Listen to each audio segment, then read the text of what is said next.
এখন আপনি একটা মামলা ফাইলিং করে আসছেন এক আইনজীবীর কাছে, সে মামলাটা ফাইলিং করে শুধুমাত্র রেখে দিছে। মামলাটা ফাইলিং করলেই তো হয় না, মামলাটা তো আগাইতে হবে, তাই না? একটা মামলা ফাইলিং করার পরে সেখানে কয়টা স্টেপ থাকে দেখেন। মামলাটা কেন লেন্দি হয়?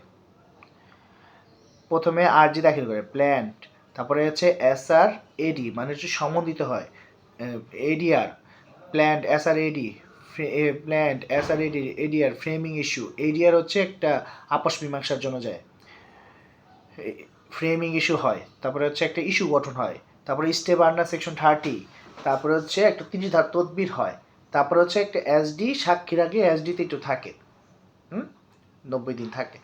তারপরে হচ্ছে পিএইচ সাক্ষী শুরু হয়, এফপিএইচ তারা যদি সাক্ষী দেয়, তারপরে আর্গুমেন্ট হয়, তারপরে হচ্ছে জাজমেন্টে যায়। জাজমেন্টে হওয়ার পরে এটারে আবার ডিগ্রি বাস্তবায়ন করতে হয়, যদি ডিগ্রি কোনো কাজ থাকে আর কি। ওটা হচ্ছে প্রাথমিক জাজমেন্ট হয়, আর ডিগ্রিতে ফাইনাল জাজমেন্ট হয় আর কি। কথা বুঝছেন? তো 11টা স্টেপ, 11টা স্টেপ গেল।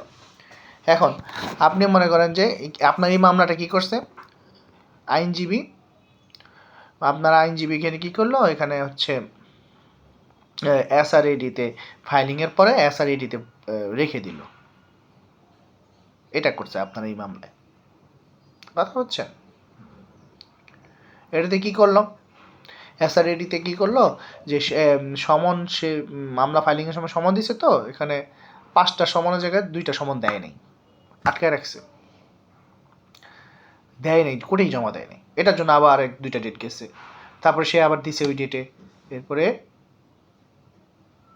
তারপরে হচ্ছে ডাকে সমনের জন্য রয়েছে এডিটা সে দাখিল করে না, এখন এডির জন্য আছে, এডি ফেরতের জন্য আছে, এডি এখনও ফেরত আসে নাই, এটার জন্য আছে, এই ঘুরতে থাকে।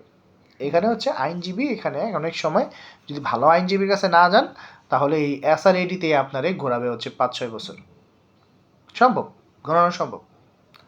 তারপরে এই সমনের ক্ষেত্রে যদি তো বিবাদী তবু উপস্থিত না হয়, এসআর এডি, তারপর হচ্ছে পত্রিকা, এই পত্রিকার ক্ষেত্রেও কিন্তু 10,000 টাকা অনেক সময় যায়। খরচ আছে এখানে টুকটাক খরচ আছে, 2,000 থেকে 10,000 পর্যন্ত খরচ আছে।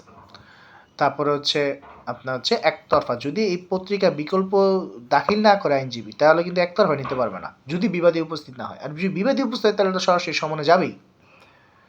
যদি এরকম হয়, যদি সমনের ক্ষেত্রে যদি সাইন দেয়, আর আপনি যদি এডি দাখিল করেন, মানে হচ্ছে পোস্টালটা দাখিল করেন, হ্যাঁ, ডাক রসিদ সহ, তাহলে আপনার সরাসরি জবাবেও যায়।